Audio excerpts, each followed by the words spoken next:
கர்த்தருடைய நாமம் மகிமைப்படுவதாக. இந்த புதிய நாளுக்காய் கர்த்தரை நன்றியோடு ஸ்தோத்திரிக்கிறேன். இந்த புதிய நாளின் தியானத்துக்காய் எடுத்துக்கொண்ட வசனம் அப்போஸ்தலர் 27வது அதிகாரம் 23வது வசனம். ஏனென்றால் என்னை ஆட்கொண்டவரும் நான் சேவிக்கிறவருமான தேவனுடைய தூதனானவன் இந்த ராத்திரியிலே என்னிடத்தில் வந்து நின்று என்று வாசிக்கிறோம்.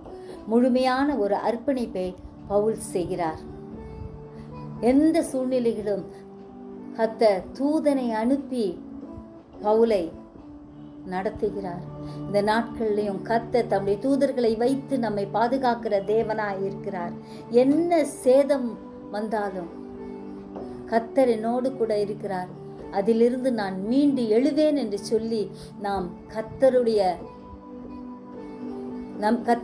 பாதத்துல நம்முடைய நம்பிக்கையை வைக்கும்போது கர்த்தர் நம்மை நடத்துவார். பவுலே, பயப்படாதே என்று சொன்ன கர்த்தர் இந்த நாட்கள் நம்மையும் பார்த்து சொல்கிறார்.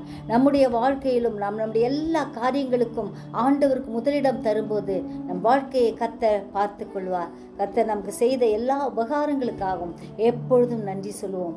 எனவே அப்போஸ்தலனாகிய பவுலை போல பூரணமாய் நம்மை ஆண்டவருடைய கரத்தில் ஒப்பு கொடுப்போம். கர்த்தர் நம்மை நடத்துவார். ஜெபிப்போமா? ஜீவிக்கதான் நல்ல இயேசுவே, இந்த அருமையான நாளுக்காய் நன்றியோடு ஸ்தோத்திரிக்கிறோம். எங்களை வெறுமையாக்கி நம்முடைய கரத்தில் ஒப்பு கொடுக்கிறோம். பரிசுத்த ஆவியானவர் எங்களை நடத்தும்படியாய் கெஞ்சுகிறோம். நீர் எங்களை ஆட்கொண்ட தேவன் ஐயா, உண்மையே சேவிக்கிறோம் அப்பா. இந்த நாளிலும் உடைய தூதரை வைத்து எங்களை அப்பா நீர் ஆண்டவரை வழி நடத்துகிறபடியால் ஸ்தோத்திரிக்கிறோம். கற்றுத்தருகிறபடியால் நன்றியோடு ஸ்தோத்திரிக்கிறோம் ஐயா. எங்களை நல்வழிப்படுத்துகிற கர்த்தர் எங்களோடு கூட இருக்கிறபடியால் நன்றியோடு ஸ்தோத்திரிக்கிறோம். நீரே எங்களை பாதுகாத்துக்குங்க, எங்களை நடத்துங்கப்பா. உடைய கிருபையின் கரம் எப்பொழுதும் எங்களோடு கூட இருப்பதாக. அனைவரையும் ஆசீர்வதியும். இயேசுவின் மூலம் ஜெபம் கேளும் பிதாவே, ஆமென்.